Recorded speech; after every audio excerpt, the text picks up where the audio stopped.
Homilía. Sobre el principio de los Hechos de los Apóstoles. Homilía acerca de los que abandonan la reunión en la iglesia. Y que no conviene pasar de largo los títulos en la Sagrada Escritura. Y acerca de la inscripción del altar. Y a los recientemente iluminados. Las siguientes 4 homilías suelen comprenderse bajo el título sobre el principio de los Hechos de los Apóstoles. Fueron predicadas, según se cree, en Antioquía, quizá por el tiempo de la Pascua. No hay datos seguros. ¿Qué significa esto? Cuanto más adelantamos en la celebración de las festividades, menos numerosas son las reuniones. Sin embargo, no por tal motivo nos volveremos más perezosos los que asistimos. Porque, si atiendes al número, son menos los asistentes. Pero si adviertes a la presteza de su ánimo, no son menos. Quiero decir que son menos en número, pero más fervorosos. Se han reducido en número para que se muestre quiénes de entre vosotros son fieles. Y sepamos quiénes acuden a la festividad anual por simple costumbre y quiénes por el anhelo de escuchar la palabra divina, y quiénes por oír la lectura espiritual. El domingo anterior estaba aquí presente la ciudad en pleno. Llenos estaban los recintos y la multitud semejaba los oleajes que vienen y van. Mas, por mi parte, prefiero vuestra quietud y me es más agradable que aquellas marejadas. Estimo en más vuestra tranquilidad que aquel tumulto de las turbas. Podíamos entonces contar el número de asistentes. Ahora contamos los afectos llenos de piedad. Si quisiéramos pesar en una balanza esta reunión de pocos hombres, compuesta en su mayor parte de gente pobre, y la otra numerosísima y compuesta en su mayor parte de ricos, encontraríamos que ésta prepondera. Aun cuando, si se tiene en cuenta el número, seáis menos, si atendemos al efecto y al empeño, debéis ser estimados en más. Así se procede en las cosas que pueden pesarse. Si se toman 10 estateras de oro y se les pone en un platillo de la balanza y en el otro se echan 100 monedas de bronce, ciertamente las 100 monedas harán bajar el fiel en su favor. Y, sin embargo, las otras 10 que son de oro, si se tiene en cuenta la materia, se tendrán por de más peso y más preciosas, porque preponderán a causa de la preciosidad de su materia. De manera que puede suceder que quienes son en número menos, se hayan de estimar en más que los numerosos y tenerse por más honorables. Mas ¿para qué pongo tales ejemplos tomados de las cosas triviales, cuando lo conveniente es traer al medio la sentencia pronunciada por Dios? ¿Qué dice esta? Mejor es uno que hace la voluntad de Dios, que infinitos pecadores. Con frecuencia sucede que hay que equiparar un solo hombre a muchos otros. Incluso a veces se tiene a uno solo por más honorable y de mayor precio que todo el orbe de la tierra. Tomaré el testimonio de las palabras de San Pablo. Como hubiera hecho mención de los pobres, afligidos y perseguidos y adoloridos, añadió. Anduvieron errantes, cubiertos de pieles de oveja y de cabra, necesitados, atribulados, maltratados. Aquellos de quienes no era digno el mundo. Hebreos 11, 36, 39. ¿Qué dices? No era digno el mundo de unos hombres afligidos, necesitados, que no tenían ni patria. ¿No ves cómo has contrapuesto a unos pocos tan gran cantidad de otros? Lo veo, responde, y precisamente por tal motivo aseguro que el mundo no era digno de ellos. Conozco perfectamente la naturaleza de semejantes monedas. Si pongo en la balanza por una parte la tierra, el mar, los reyes, los prefectos, y toda la naturaleza humana, y por otra 2 o 3 pobres, confiadamente aseguro que estos últimos preponderarán. Eran aquellos arrojados de su patria, pero tenían por patria la Jerusalén de allá arriba. Pasaban la vida en pobreza, pero eran ricos en piedad. Los odiaban los hombres, pero eran gratos a Dios. ¿Quiénes son esos hombres? Elías, Eliseo y los demás de aquel tiempo. No te fijes en que ni siquiera tenían el suficiente sustento, sino en que Elías abrió el cielo con su boca e igualmente lo cerró. Y en que su manto de piel de oveja hizo retroceder el río Jordán. Cuando tales cosas me vienen a la memoria, a veces me gozo y a veces me duelo. Me gozo por vosotros los que asistís a la reunión. Me duelo por los ausentes. Me duelo intensamente y me resulta gravoso y se me atribula el corazón. Porque ¿quién será tan insensible que no se duela al ver que se pone mucho mayor empeño en las cosas del demonio?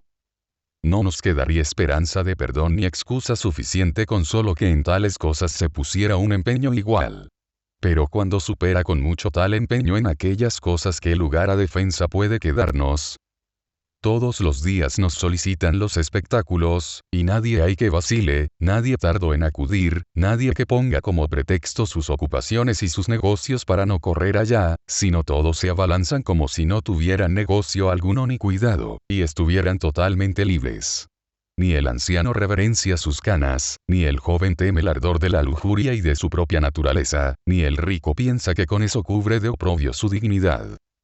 En cambio, si se ha de venir a la iglesia, todos se tornan tardos y perezosos, como si para venir hubiera que despojarse y descender desde una sublime honra y dignidad. Y tras de venir, luego se hinchan como si hubieran hecho un favor a Dios.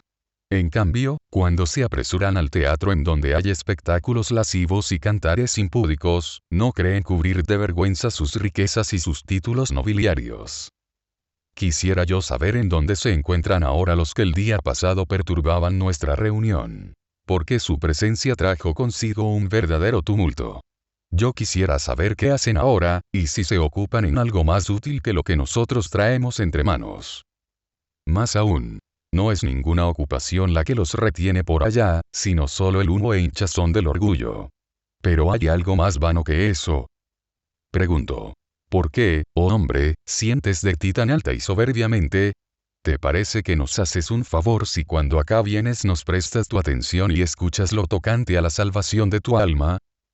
Pregunto. ¿Por qué motivo te glorías, o de qué cosa? ¿De la riqueza? ¿De los vestidos de seda? ¿Por qué no piensas mejor que son simplemente tejidos fabricados por gusanos e invenciones propias de gente bárbara?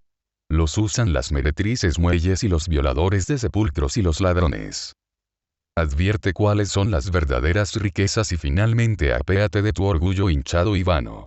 Considera lo humilde de tu naturaleza. Tierra eres y polvo y ceniza y pavesa y humo y sombra lleno y flor de heno. Y siendo de tal naturaleza, te pregunto, ¿puedes gloriarte? Pero ¿qué cosa habrá más ridícula que esta? ¿Es que mandas sobre muchos hombres? ¿Qué te aprovecha imperar sobre muchos hombres cuando eres esclavo de tus pasiones y te tienen aprisionado? Es como si alguno en su casa fuera azotado y cubierto de golpes por sus criados, pero él saliendo a la calle y viniendo al foro se gloriará de mandar sobre muchos. Cuando te azota la codicia, cuando te cubre de heridas la lujuria, cuando eres esclavo de toda clase de pasiones te glorías de imperar sobre quienes son de tu misma raza. Y ojalá de verdad imperaras sobre ellos. Ojalá fueras partícipe de sus mismos honores. No digo tales cosas por acusar a los ricos, sino a quienes usan mal de sus riquezas. Las riquezas no son en sí malas, si queremos usarlas como conviene. Lo malo es la soberbia y el orgullo. Si las riquezas fueran malas, ninguno de nosotros anhelaría llegar al seno de Abraham, porque éste tuvo 318 criados domésticos. De manera que no son malas las riquezas. Lo malo es el abuso que de ellas hacemos. Del mismo modo que al hablaros hace poco acerca de la embriaguez no acusé al vino, puesto que toda criatura de Dios es buena y ninguna se ha de rechazar sino recibirlas con acciones de gracias, así ahora igualmente, no acuso a los ricos ni me enojo contra los dineros, sino contra el mal uso del dinero que se gasta en torpezas y liviandades. Los dineros se han llamado fiara para que usemos de ellos, y no abusen ellos de nosotros. Por igual motivo se llaman posesiones, fijará para que nosotros los poseamos y no ellos a nosotros. Entonces, ¿por qué tienes como tu señor al que es siervo? ¿Por qué has invertido el orden natural? De manera que yo anhelo saber qué hacen a estas horas los que nos abandonaron y no se presentaron a esta reunión, y en qué cosas se ocupan. O juegan a los dados, o se empeñan en asuntos seculares, que rebosan en tumultos. Si estuvieras acá, oh hombre, estarías en el puerto y en la tranquilidad. No te perturbaría el administrador presentándose acá, ni te molestaría el criado con los negocios del siglo. Nadie te causaría cólera. Al revés, en absoluta paz, tomarías parte en la lectura de las sagradas escrituras. No hay aquí llantos, no hay tumultos. Hay bendiciones, hay preces y predicación espiritual y cambio hacia el cielo. Te apartarías de este sitio llevando contigo la prenda del reino de los cielos. Entonces, ¿por qué motivo has abandonado esta opípara y rica mesa espiritual y te has ido a esa otra repleta de molestias? Has abandonado el puerto. Has cambiado la tranquilidad por el tumulto de las turbas. Grave cosa es que no estén presentes los pobres que entonces estaban. Pero no lo es tanto como que no estén los ricos. ¿Por qué? Porque los pobres, al fin y al cabo, se encuentran impedidos por ocupaciones necesarias, por los diarios cuidados del taller, pues han de procurarse el sustento con el trabajo de sus manos. Tienen que cuidar de sus hijos y los han de educar y defender a sus esposas. Y si no trabajan no pueden vivir. No lo digo para tejer una defensa en su favor, sino para demostrar que los ricos son dignos de mayor reprensión. Cuanto más gozan de seguridad, más quedarán condenados, puesto que ninguna cosa de las propias de los pobres les impide venir. Veis a los judíos que son rebeldes a Dios y resisten al Espíritu Santo y son de dura cerviz. Pues los que no han acudido a la reunión son peores.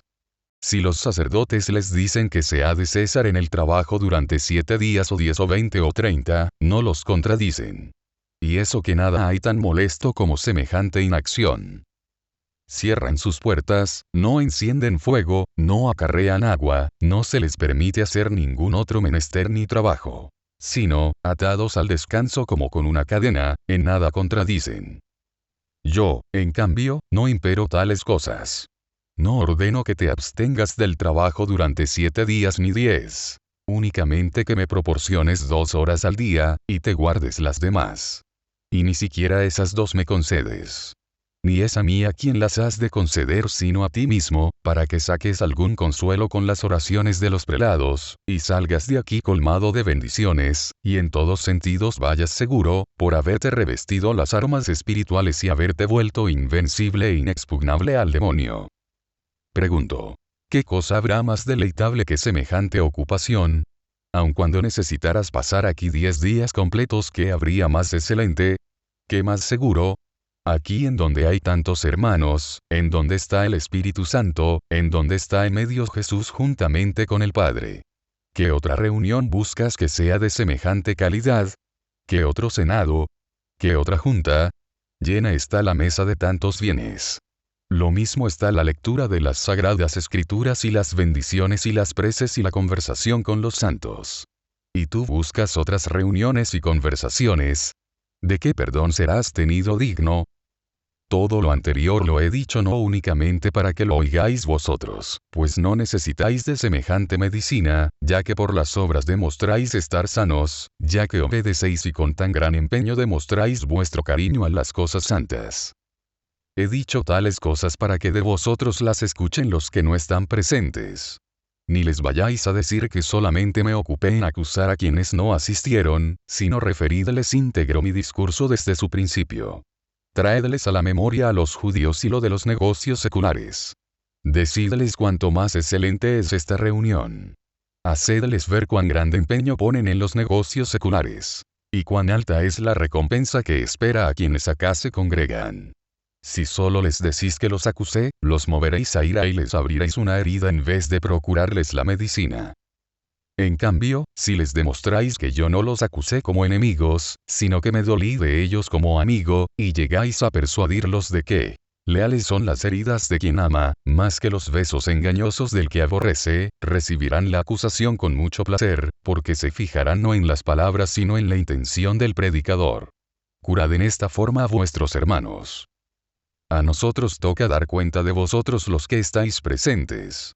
Pero a vosotros dar la de quienes están ausentes. Nosotros no podemos ir a conversar personalmente con ellos. Por esto conversamos con ellos por vuestro medio y mediante vuestra enseñanza. Séanos vuestra caridad como puente para llegar hasta ellos. Haced que mediante vuestra lengua llegue hasta sus oídos nuestra predicación. Suficientemente nos hemos ocupado de los que no vinieron y nada más hay que añadir. Podíamos haber dicho otras cosas. Mas para no gastar todo el tiempo en semejante acusación, de lo que no se derivaría utilidad alguna para vosotros los que estáis presentes, vamos a poneros delante la mesa con un alimento nuevo y no acostumbrado.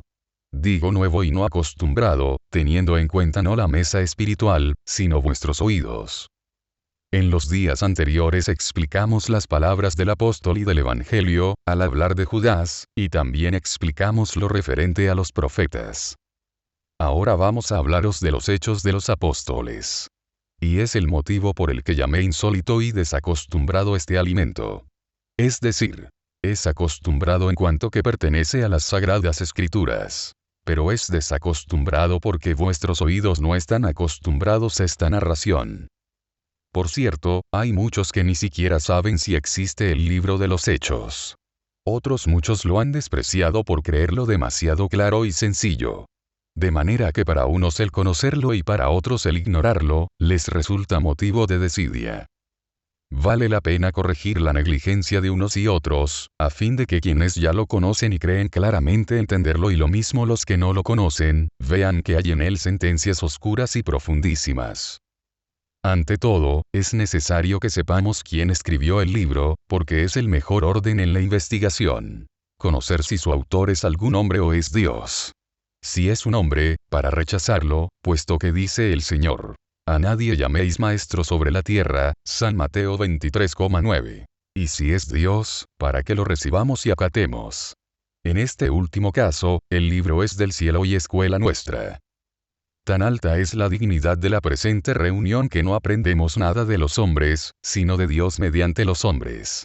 Tenemos que investigar quién escribió el libro, cuándo lo escribió, de qué escribió y por qué motivo se ha ordenado que se lea en la presente festividad.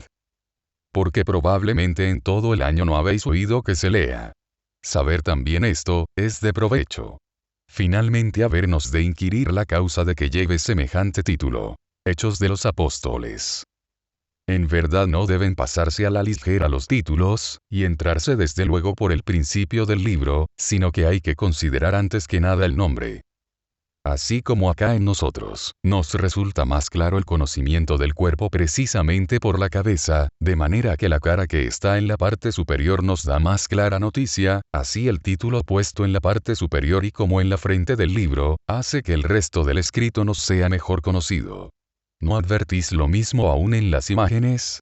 Encima está puesta la imagen que lleva el nombre del rey, y luego en el pedestal del monumento se encuentran inscritas sus hazañas y sus empresas preclaras.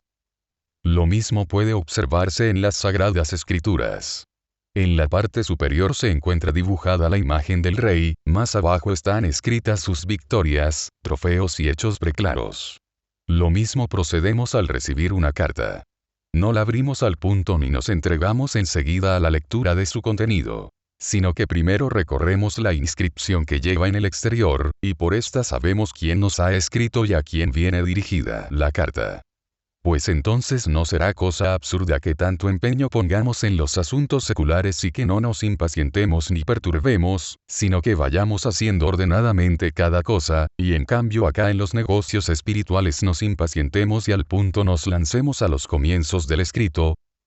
¿Queréis saber cuánta sea la fuerza del título y cuánto su poder y el tesoro inmenso que se encuentra depositado en los títulos de la Escritura? Atended y escuchad, a fin de que no despreciéis los encabezados de los sagrados libros. En cierta ocasión San Pablo entró en Atenas.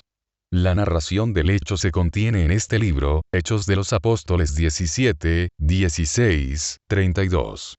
Encontró en la ciudad no un libro sagrado sino un altar consagrado a los ídolos. Y en el altar halló una inscripción que decía al Dios desconocido. Pues bien, no la pasó de largo, sino que por medio de la inscripción echó abajo el altar. El bienaventurado San Pablo, que estaba lleno de la gracia del Espíritu Santo, no pasó de largo la inscripción de un altar. Y tú pasas de largo los títulos de los libros sagrados. No descuidó lo que los atenienses, que eran idólatras, habían escrito. ¿Y tú no crees necesario lo que escribió el Espíritu Santo? ¿Qué perdón mereces? Pero veamos ya cuán grande virtud poseía la inscripción. Y cuando hayas entendido cuán grande fuerza proporcionó a San Pablo aquella inscripción, verás que lo mismo pueden hacer, y con mayor eficacia, los títulos de la Sagrada Escritura.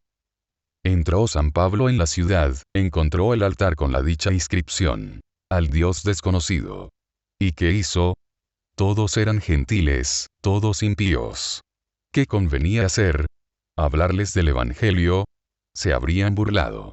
de los libros de los profetas y los mandatos de la ley, no le habrían creído. Entonces, ¿qué hizo? Recurrió al altar y derribó y sujetó a sus enemigos con sus mismas armas. Fue lo que él mismo había ya dicho. Me hago todo a todos. Con los judíos como judío, con los que están fuera de la ley, como si yo estuviera fuera de la ley. 1 Corintios 9, 18, 23. Vio el altar, vio la inscripción, se levantó en el Espíritu Santo.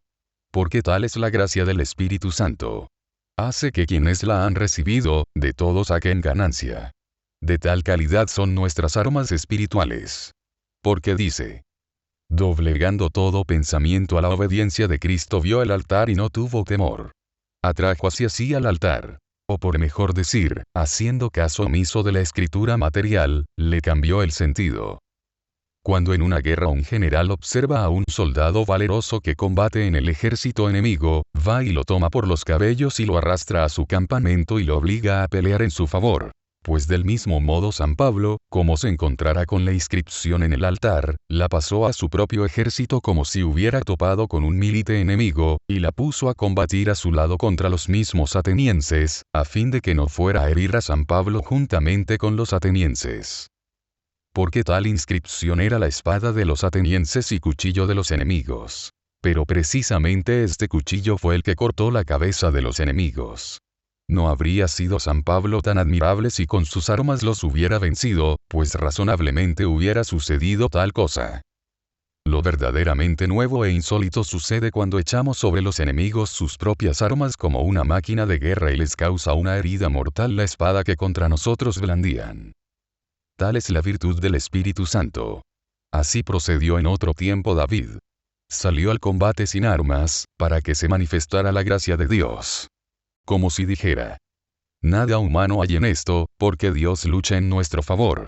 De manera que salió sin armas y derribó la torre del Filisteo. Y luego, como no tuviera espada, corrió y arrebató la de Goliat y con esta cortó la cabeza del bárbaro. Igualmente procedió San Pablo mediante la inscripción. Os voy a explicar la fuerza de la inscripción para que quede más en claro su fuerza y el modo como San Pablo obtiene la victoria. Entró, pues, San Pablo en Atenas y encontró un altar en donde había una inscripción que decía: al Dios desconocido. Pero ¿quién era ese Dios desconocido, sino Cristo? Observas cómo liberó la inscripción de la cautividad del diablo en que estaba, mas no para hacer daño con ella a quienes la habían grabado, sino para salvarlos y en provecho de ellos.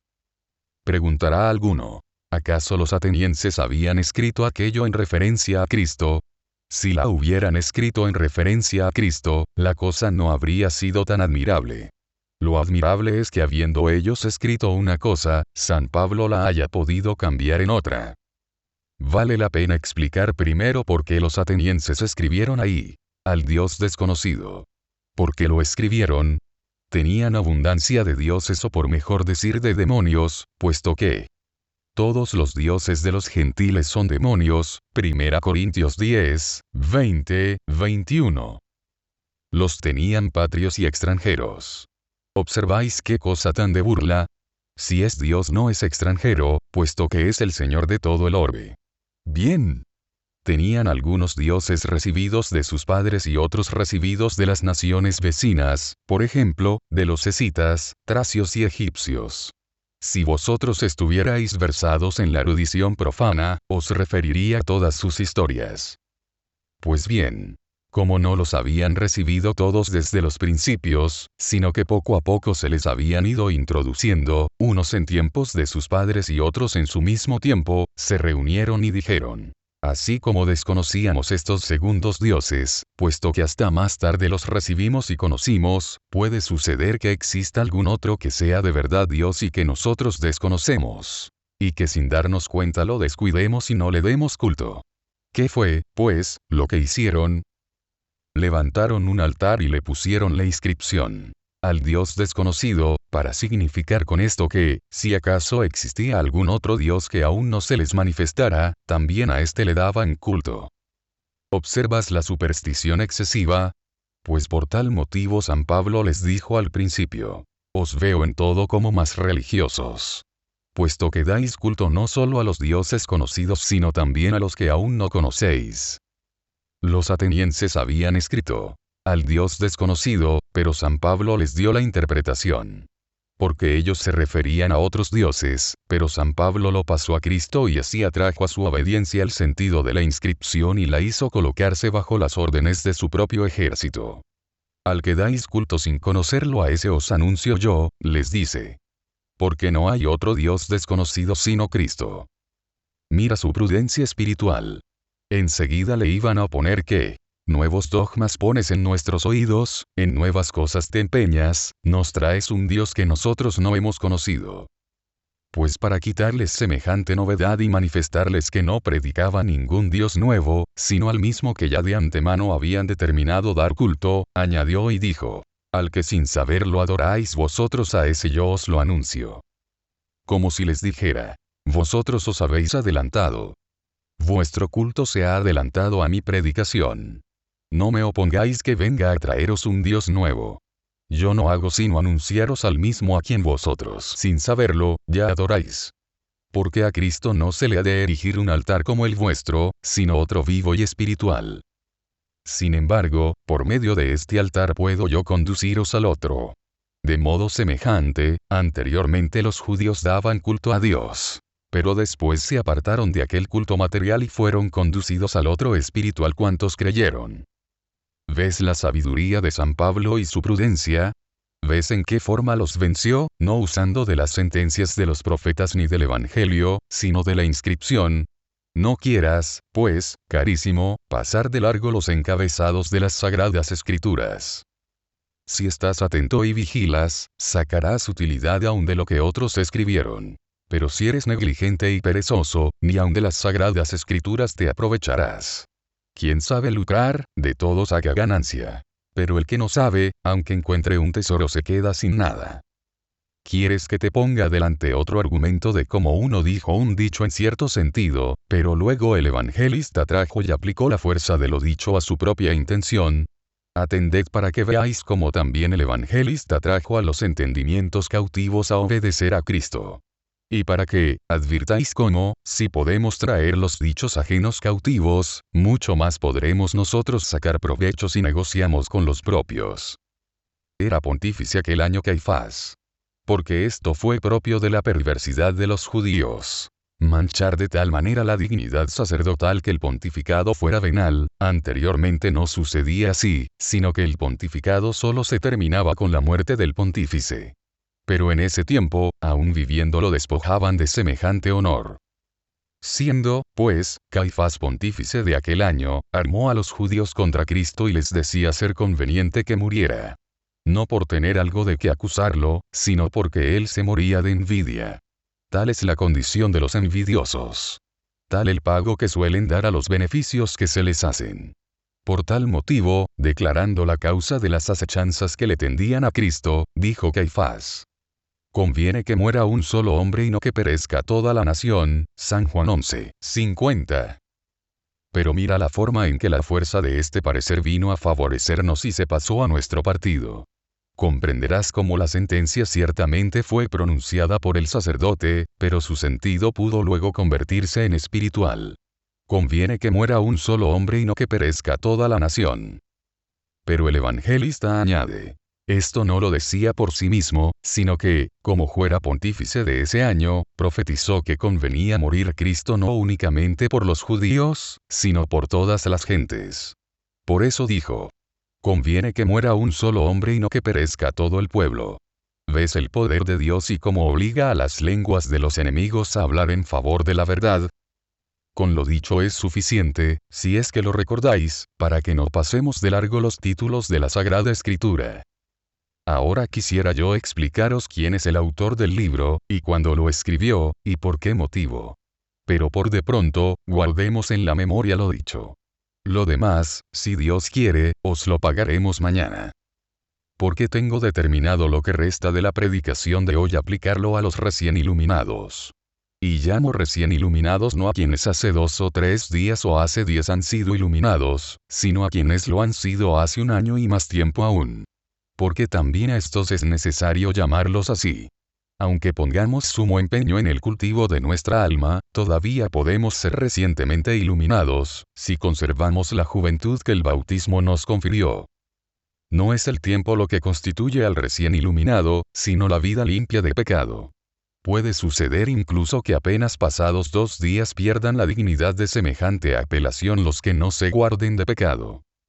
Voy a poneros un ejemplo de alguien que recientemente iluminado perdió en 2 días la gracia y el honor de recién iluminado.